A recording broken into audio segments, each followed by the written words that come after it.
PM. Assalamu alaikum. This is Radio Pakistan. The news read by Daman Zaman.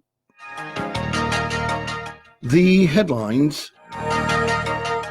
The Prime Minister has arrived at the United Nations office in Geneva to co-convene the first Global Refugee Forum. The Special Assistant on Information has reiterated the government's commitment to fast-track the implementation of all CPAC-related projects.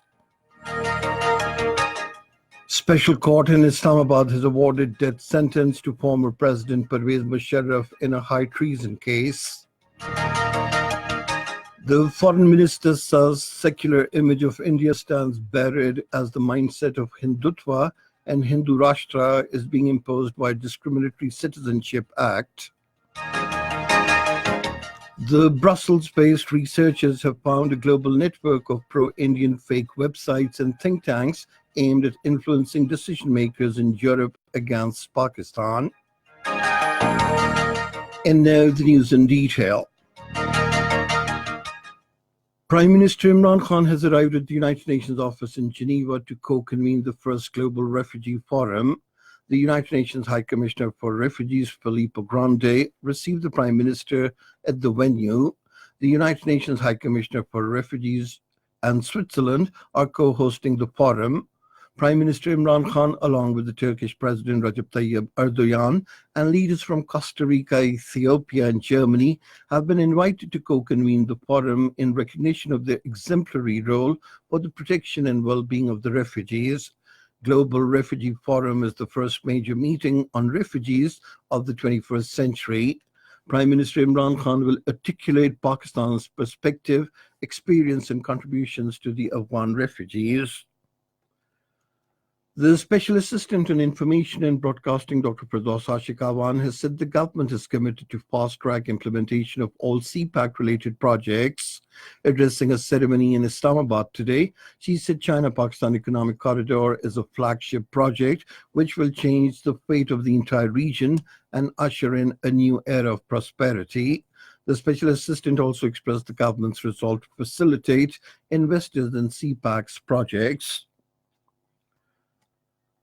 Special Court in Islamabad has awarded death sentence to former President Pervez in a high treason case. A three-member court headed by the Peshawar High Court Chief Justice, Mr. Justice Waqar Ahmed Said, announced the verdict today. Earlier, the court had reserved the judgment in the case on the 19th of last month. The Foreign Minister Qureshi has urged India to immediately withdraw the Discriminatory Citizenship Act. Talking to the media persons in Islamabad today, he emphatically stated that Pakistan will raise its voice against the controversial act at every forum. Qureshi urged the world community to react to the controversial acts by the Indian government. He said secular and democratic image of India stands buried as the mindset of Hindutva and Hindu Rashtra is being imposed there. The United States has urged the Indian government to protect and respect the rights of religious minorities and give equal treatment under the Constitution, criticizing the Indian government over the use of brutal violence against protesters. The American government spokesperson said Washington concerned the Citizenship Amendment law and called on India to abide by its constitutional commitments. The United Nations Security Council will meet today to discuss the situation in the Indian-held Jammu and Kashmir. The Council will meet at China's request for the first time since a similar gathering in August, which was also called by China after India removed the decades-old autonomy the area enjoyed under the Indian Constitution. Brussels-based non-governmental organization researchers have found a global network of pro-Indian fake websites and think tanks aimed at influencing decision-makers in Europe against Pakistan. According to the report, the coordinated network of 265 websites operate across 65 countries to disseminate propaganda against Pakistan. Researchers traced the websites to an Indian company, Srivastav Group, The network was also found to involve groups responsible for anti-Pakistan lobbying events in Europe. Alexander Alpha Philippe, the executive director of the European Union Disinfo Lab, told the BBC that they traced the servers behind the website to Srivastav Group.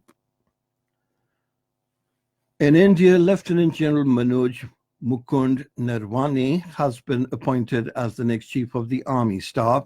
He will succeed General Bipin Rawat, who is going to retire on the 31st of this month.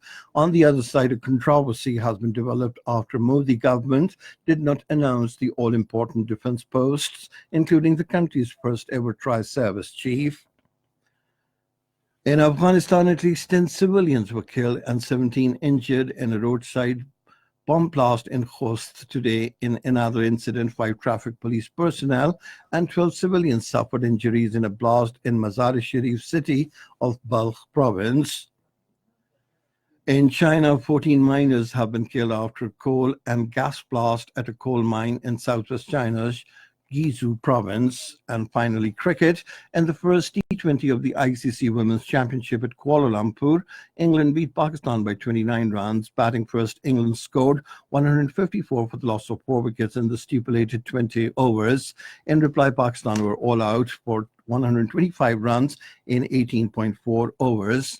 And that is the end of this news bulletin. For more news and analyses, log on to our website, radio.gov.pk, and you can also watch the live video streaming of our bulletins on the link, facebook.com/Radio Pakistan News Official.